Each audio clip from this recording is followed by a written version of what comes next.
Good morning, good day, everyone. I'm very honored to be here and maybe be the first presenter of this seminar. I'm sorry, I'm very nervous, and before now I represent the Ministry of Culture of Lithuania, but before for 2 decades I've been working as an architect and urbanist in cultural heritage sites and properties. And so this theme is really very important. What was already told many times before today, and I think that's why we are all here. So let's start. Today, my mission is to just to present, to remind the UNESCO policies in this field, and yes, so maybe it is interesting. It would be interesting to mention for those who maybe don't follow a lot information that already since 1979 it was monitored that up to 2023 that from all the state of conservation reports of that number, the general number is 4,308, 353 reported at least one of the following climate change impacts that were stated as change in temperatures, change in ocean waters, droughts, storms, desertification, flooding, and other climate change impacts. So in 2008, the list of threats affecting the OUV, we all know it's 14 of them, have been updated by adding climate change to the primary factors. That also shows that it already was evident that the action was needed. Reports relating to climate change impacts concerned 89 World Heritage properties across 62 state parties. And almost 1/3 of all reports reporting climate change threats were submitted in the last 5 years. So these facts really show the evidence that it is more, this theme is more and more important, and climate change more often affects our properties, and the action is needed. Here you see some other statistics about how much it is expected that it will have a risk, will pose risk for, especially for areas that are coastal areas, and they will be affected due to sea level rise. We have Curonian spit in Lithuania that really can face this problem, and already some signs are there. Also, urban areas, they are very important, and it's not only climate change, but also urbanization that is changing, and also doubling the impact of climate change on the areas and on the properties there. And as it already was mentioned, our natural heritage and marine sites. So, as already mentioned, that UNESCO is paying special attention to this issue, providing climate adaptation strategies and solutions, mechanism, raising awareness, and also there were quite a few programs. One was the World Heritage City Lab program that I attended, so it was really valuable experience, and countries sharing their experience, like their traditional knowledge and traditional and cultural heritage properties help to mitigate the pressure from the climate change.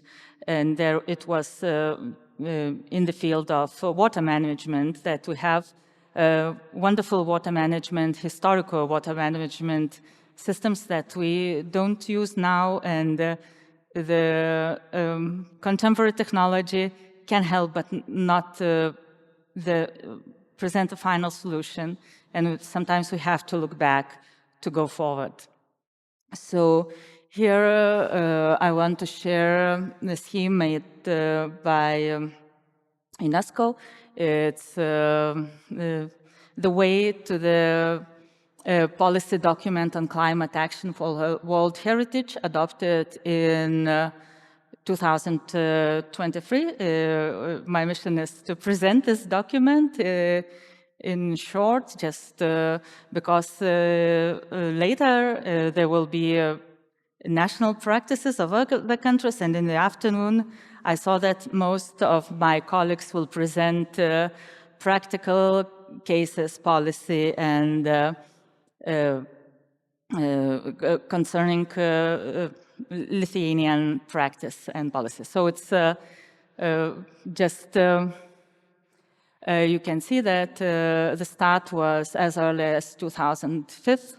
In 2007, there was adopted the previous policy document on impacts of climate change, but seeing the events taking more extreme, at more extreme level, this document was reshaped and adopted a new version in 2023. What is the purpose and the scope of the policy document on climate action for World Heritage? So its purpose is to provide high-level guidance on protection and conservation of World Heritage through comprehensive adaptation of climate action measures, and to create synergies between the convention and other multilateral agreements, frameworks, processes, and instruments, especially those of the United Nations. Also to provide a policy framework for development of national goals and targets, also for heritage sites on the property level, and support transformative change by state parties to the Convention on their national policies. This document is relevant to all stakeholders, also local communities, civil society, private sector. It is also relevant to cultural and natural heritage in general, not only to World Heritage. And it is embedded in the existing processes of a convention and does not impose any new legal obligations. That is also, I think, it's quite important. Policy document on climate action for World Heritage guiding principles. It's the first is just to consider adopting a precautionary approach aimed at minimizing the risks and that are associated with climate change, and contributing to protect the World Heritage properties from these risks, anticipate, avoid, and minimize harm to protect, that like to act in advance, use best available knowledge, also traditional knowledge. That is a very important thing, and it is stressed all over the document that innovations should go along with traditional knowledge, not just on their own, but they have to refer to traditional knowledge. That's a very important thing, I think, in this document, and also traditional practice. Integrate a sustainable development perspective. I think today it was already mentioned and promote global partnership inclusion and solidarity, and also it should go in line with Paris Agreement. This policy document presents 4 goals. Climate risk assessment, climate adaptation, climate mitigation, knowledge sharing, capacity building, and awareness. And what I tried to do, I tried to break them in bullet points, just because it's a long text. I recommend reading it yourself, who hasn't yet. But just to present briefly for each goal what stands for. So it's goal 1, it's the climate risk assessment. The objective of this goal is improve capacity to assess climate change risks by 2030 and to develop tools to identify potential loss, reversible and irreversible, of OUV. Why it matters. Climate risk assessments help anticipate impacts, guide responses, and protect heritage values. It also shows very much of the recent also practice in UNESCO. As far as I had the ability to participate and feel that more and more is being stressed that you have to work in advance, you have to do assessment in advance, you have to not to wait till the problem is already there, but it's much more easier to mitigate when it's still not that much of the problem, but just when you can predict and act accordingly, that the consequences would be of a lesser level. What's needed? It's context-specific measurable assessment tools, because each property type, they require different maybe assessments and measures. Integration into national climate strategies and World Heritage processes. Attention to vulnerable groups.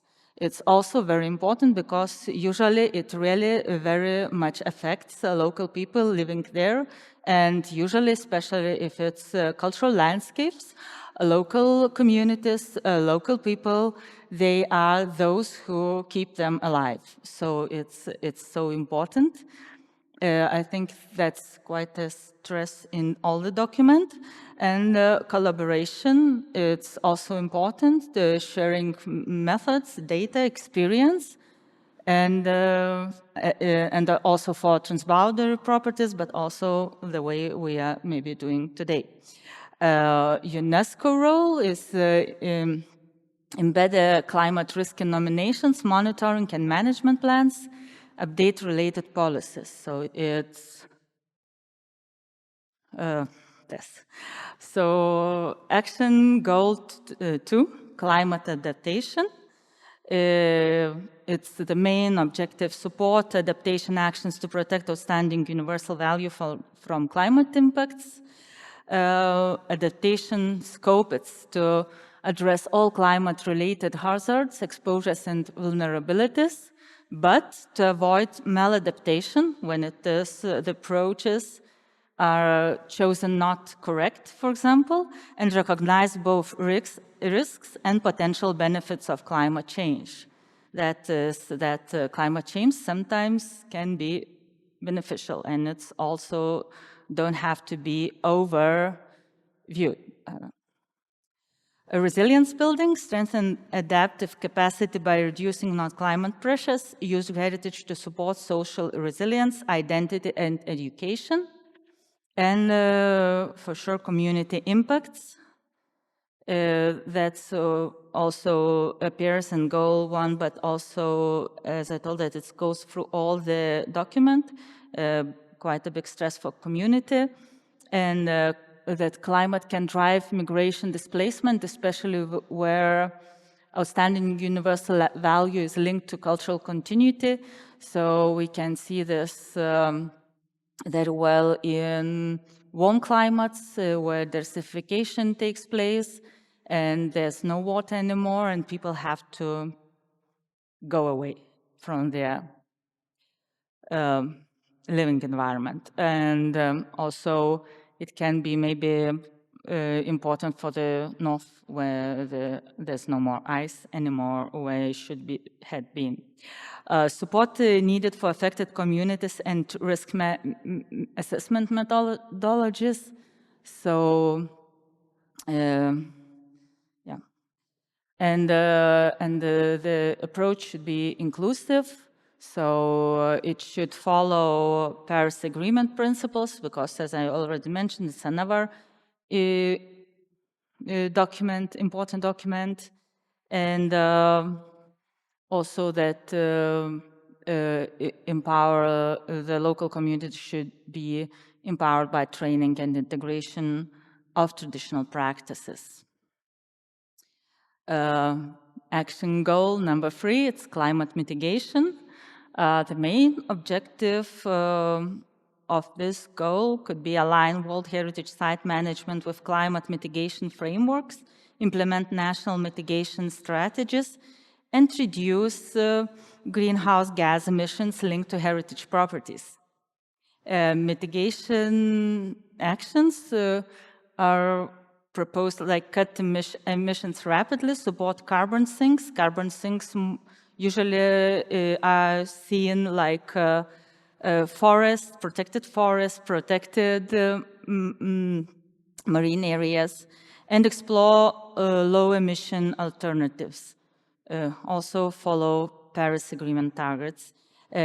Also, it is recommended to use heritage as a global example to showcase the win-win solutions with right mitigation measures that protect OUV and also can inspire global action through this kind of activities. It also pays attention to the role of natural sites as natural ecosystems that are protected. They're protected as World Heritage sites or sites on national level, but they really store large amounts of carbon and also plays very well in general environmental and social safeguard measures.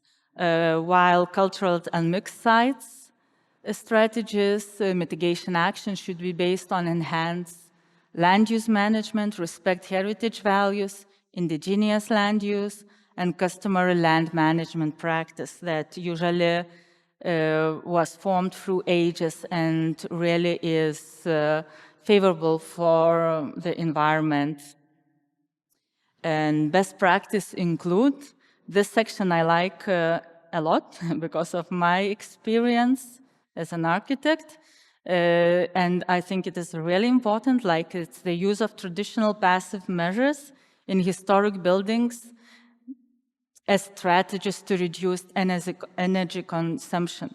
Because for ages and ages, people found solutions how to reduce heat, how to prevent moisture, how to just have comfortable living environments, and the weather was not perfect always. Like it was, there were extreme weather conditions in the past as well, but those passive measures like attic ventilation, like porches, like eaves, and so many others that are forgotten now in our maybe contemporary architecture, they all played some really important role in the whole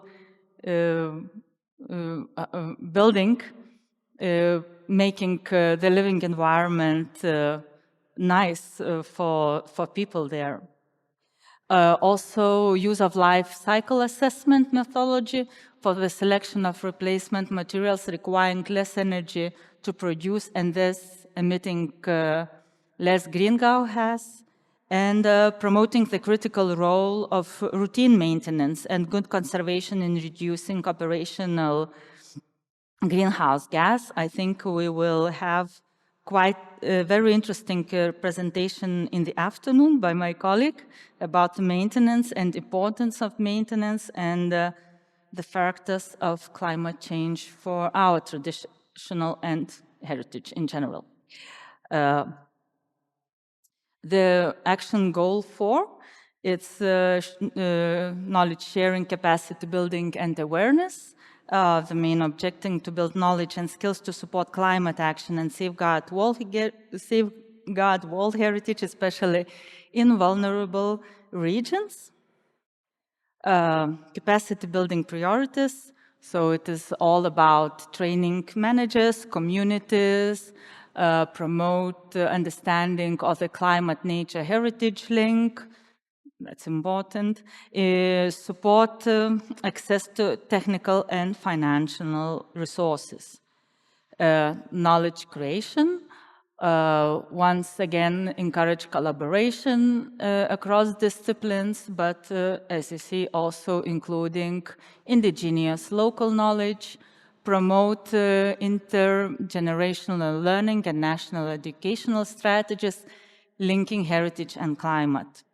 Awareness and communication, there's also a lot of stress on that it's really important, and living laboratories, that also goes in, refers to the climate action actions before, that the sites, the cultural heritage sites, the World Heritage sites can be used as platforms for research, monitoring, and policy dialogue, also for scientific, historical, and traditional knowledge to track changes and guiding actions. So they should be, they could be used for that. Implementation of the policy, it's referred to the integrating measures to identify and manage climate-related risks to OUV at the property level and the processes of the committees. So at the property level, usually it is referred to the management plans.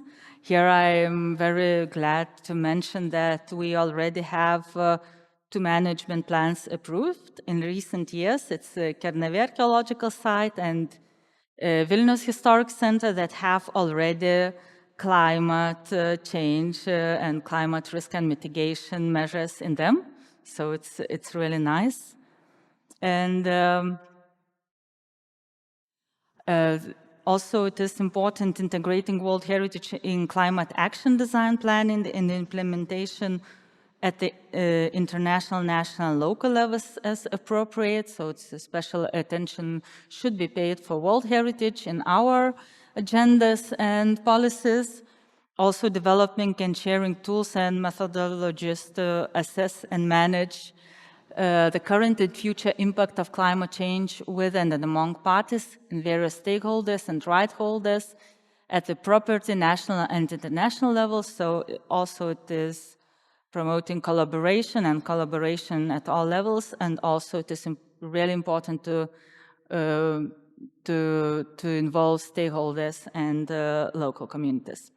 Also enabling World Heritage properties to contribute to the transformative change that is necessary for low carbon and climate resilient development, and utilizing a place-based approach to contextualize climate action responses, integrating nature and culture in the management of all properties in response to climate change, while respecting the local communities and people. Enabling conditions, it's governance, finance for sure, and technological innovation. Also, what I would like to stress that it is very important that even governance and technological innovation, those segments, they also have in them a lot of stress of traditional knowledge, of heritage practice, and of local practice to take into account, even if you're trying to work on some innovations. It has to be based. So it's also, heritage has to be protected from climate change, but it also offers solutions to mitigate climate change and to mitigate emissions that force this change. And thank you.